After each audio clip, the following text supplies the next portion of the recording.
Actually, I meant to ask, what does SEPP stands for? We're about to find out.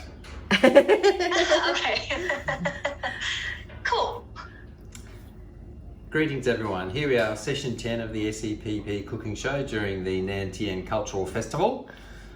We're hosting this from Blacktown in Sydney, whereas festival's down in Wollongong. If you've got a chance, well, pop down there, it's absolutely fantastic event. And I'm just going to run through a bit more on the journey from the Anthropocene to the Symbiocene, which is part of our SEPP story. Spiritual and environmental preservation practice is what that's about. And so we're talking about the way forward. We're making a journey, we're going to go forward. And for the SEPP, we have the 8 ingredients that are like a framework for us to take this journey. And here we have a bit of a diagram of those 8 ingredients. And we can see that here we are here. We're in the Anthropocene, the era of the modern crises. And where we want to go to is the Symbiocene. Also in Buddhist circles might be known as to the Pure Land on Earth. And this is where we live in a viable manner, a viable mode of human living. And that we have to take the journey. And so these 8 ingredients are the framework for us to do that. So the first one we typically talk about is setting out. If we're going to set out on a journey, how do we get ready to set out? And we have the vision, the view, and the vow. And so it's always good to have a vision of where we want to go. And there's a good description of that, and also our imagination is also very good, that we can put that into play in order to get a good idea of what kind of human living we want to go to. So there's so many things that that encompasses, of course, but you might be thinking about, well, let's have a planet that runs on renewable energy. That's one simple thing. Well, simple but big. Let's see that agriculture around the world is regenerative agriculture rather than industrial type of agriculture. So regenerative agriculture has much more of a mutual benefit relationship with the land. It's not just extract, it's what can we put back into the land, into the soil to keep it healthy, and to look after the soil so it doesn't get eroded. And in that way, if we have agricultural techniques that are like that, then we can still produce probably more food than we do at the moment and look after that soil for future generations. And we can also do things like draw down carbon dioxide out of the atmosphere to help us get those critical numbers down for looking after global warming. And there's many other areas of what we're doing as human activity and human life where we can envision what you want to have happen in that future. And a lot of it starts with how we think we are, how our being is. And so instead of perhaps seeing ourselves as so individualistic, then we can see ourselves as an eco-self. And so this is more in line with being in the Symbiocene, where we understand that everything that we do is in relationship to the wider ecosystem, the wider ecology. We breathe out carbon dioxide. That carbon dioxide is taken up by the trees and they breathe out oxygen. So this is like a really fundamental thing about keeping ourselves alive in that regard. just in terms of breathing. And we can also think about our view of the situation. And so this is kind of related to the right view of the Eightfold Path that the Buddha explained to us. And how is it that we view what's going on at the moment with the desolation that we see in the Anthropocene and the distress that we're feeling. So we've talked about that previously, with how we can reach to acceptance of these distressful feelings that we have, and make sure that we, in acceptance, can learn to live with those feelings, because they're telling us something. They're telling us, like, there's a message there, you know. It's like we need to do something different.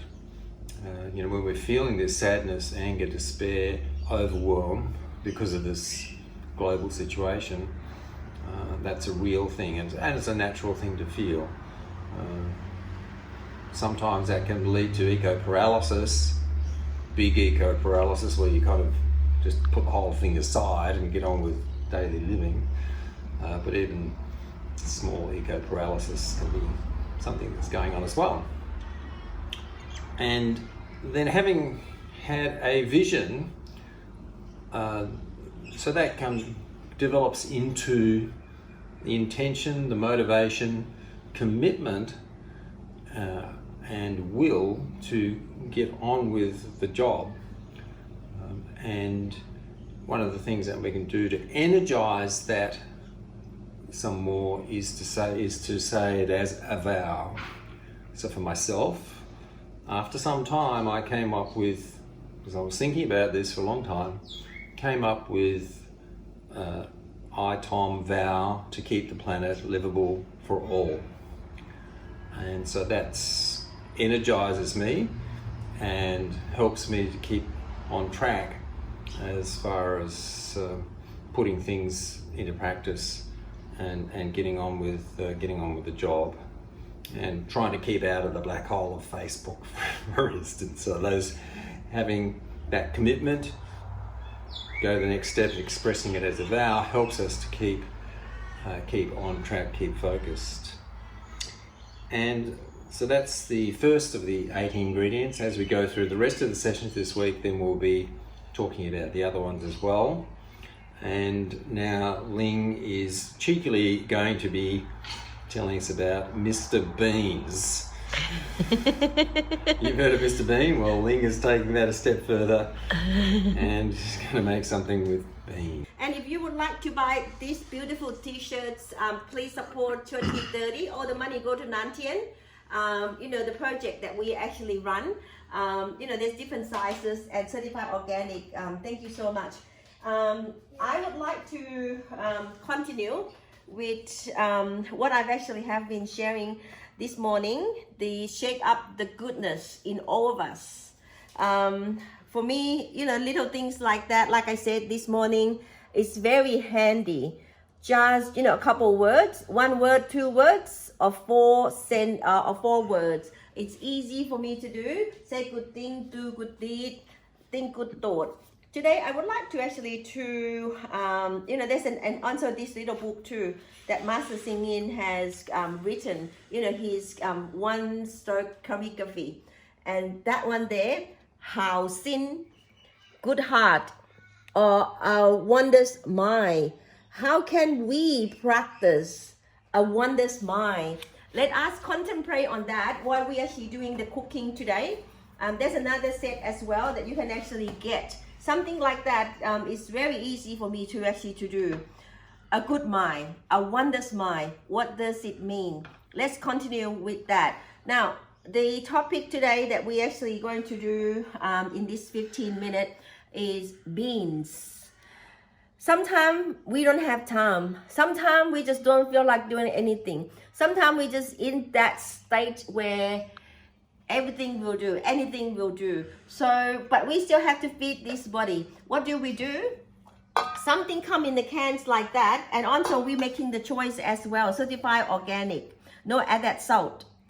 Yeah, and it's actually have got all these things that is actually here, and you can actually see that I've actually cleaned it up, wash it with the water, and the water that I wash it up, I will actually also take it out to the garden as well. So just mindfully practicing that, so it's actually getting into a habit of, even though I don't feel like high in energy, I still able to do things like that.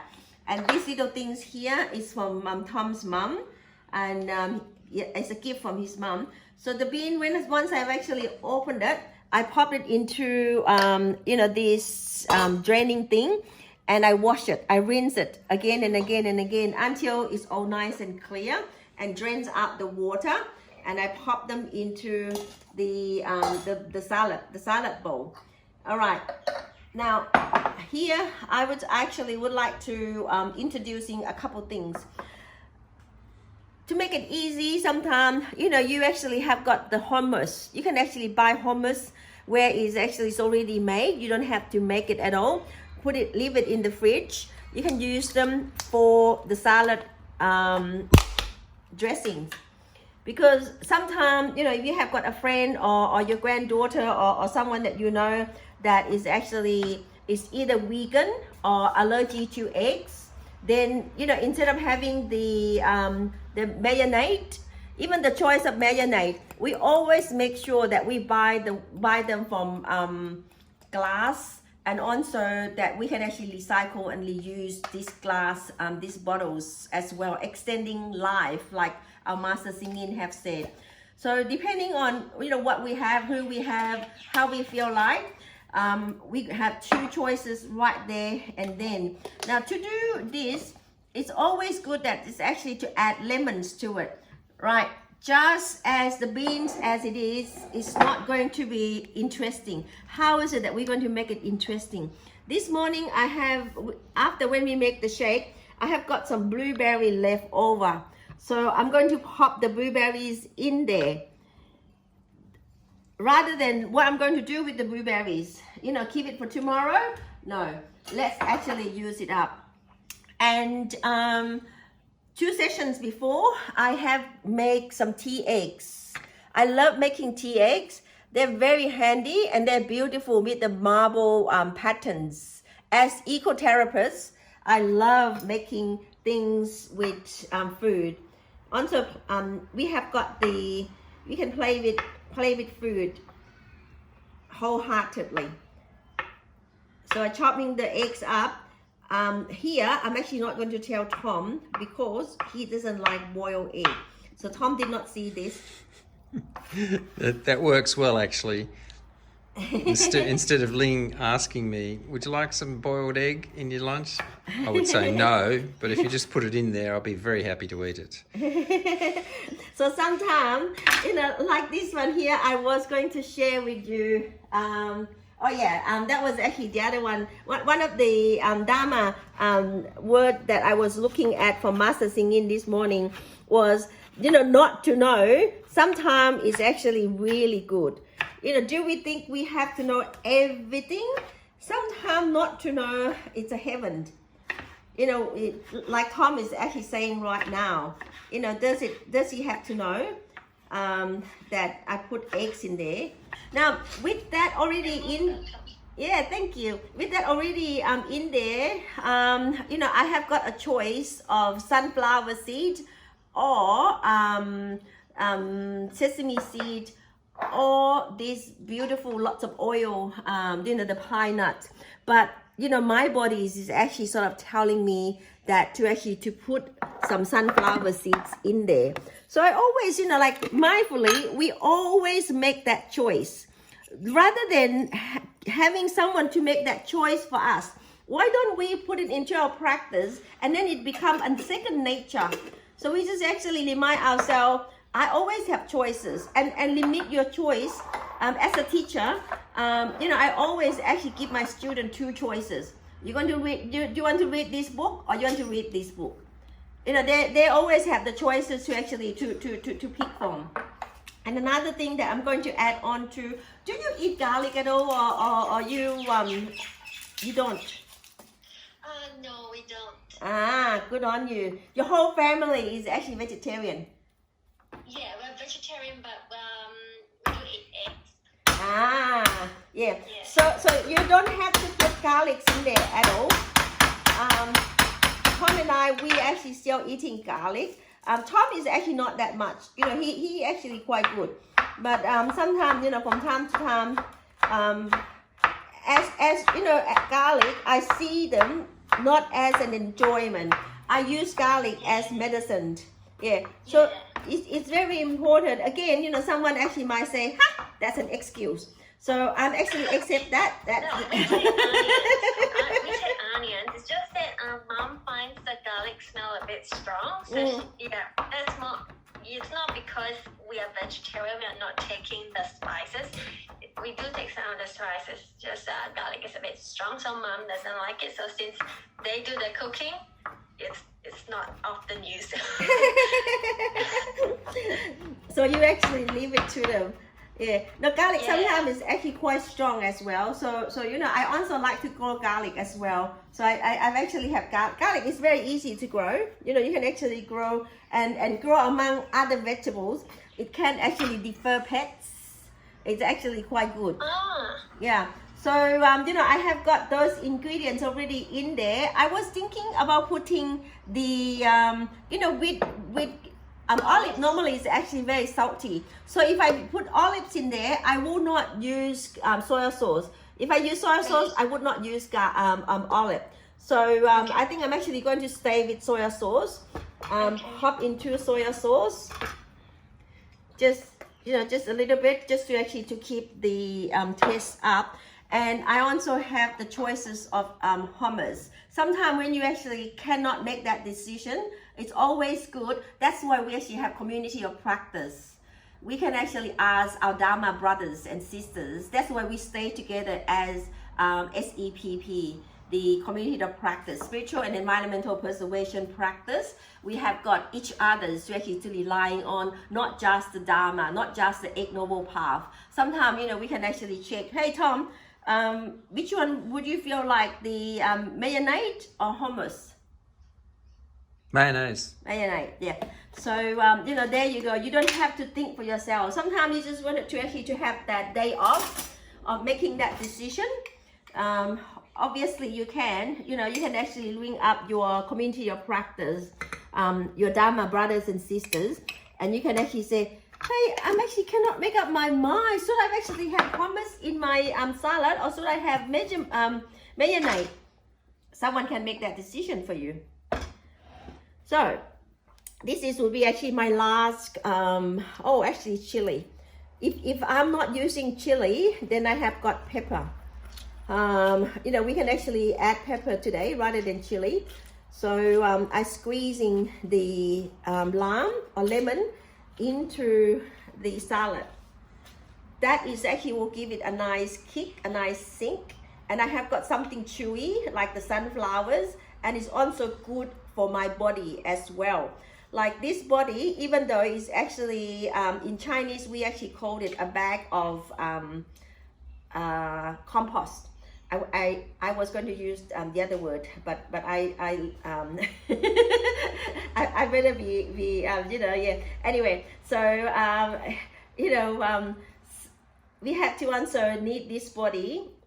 Look after this body, because we also need this body to practice. You're making sure you get all the juice out of that lemon leaf. Yes, I do. Yeah, that is a mindful practice. And also, can you actually see now? We have got some blueberry, and we have got you know, some. Sometimes I put grapes into here, and sometimes if I don't really feel like something creamy like mayonnaise or hummus, I can also have this choice of avocado as well. I can also actually use avocados in there instead of those things. Now, Hsien, can you actually tell me, what do you think that is actually missing? If there's something that you can add on, one last thing that you can add on to here, what would that be? I don't know, maybe I like to put some apple cider. But you already put lemon, so I think Yeah. Are you from Taiwan? I'm from Malaysia. Yeah, because Taiwan people is actually really big in apple ciders. So Malaysian people as well. Ah. Guess so. Okay. Yeah. So you know, like that is actually for me would require some greens. With you know, you can use mint. You can this is all from the garden. They're actually very easy to grow. Just pick them like this rather than actually using knife, because we allow to play with food, and when we actually using our hand, and when we pick it up like that, I can actually smell the aroma. Why am I still smelling the aroma? Am I here? You know, am I being present? Am I sensing?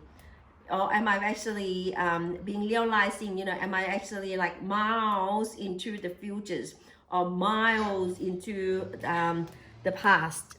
So if I'm actually miles into either way, then I won't be able to smell this fragrance. So as I'm actually picking it, I'm not only seeing the beauty, because each leaf, not only the shape looks different, the patterns on the leaf also look different as well. So I get to actually to appreciate the patterns, you know, the beauty, and also the smell and the sense of the feeling of this leaf as well. Yeah. So there we have got it. Mix that in. A little bit of green. We don't need much. You can actually see that it's already actually different. There you go. You know, that is actually you know, complete our another sessions of our cooking, our SEPP cooking. Not just cooking for our body, it's also cooking for our mind, our spirits as well.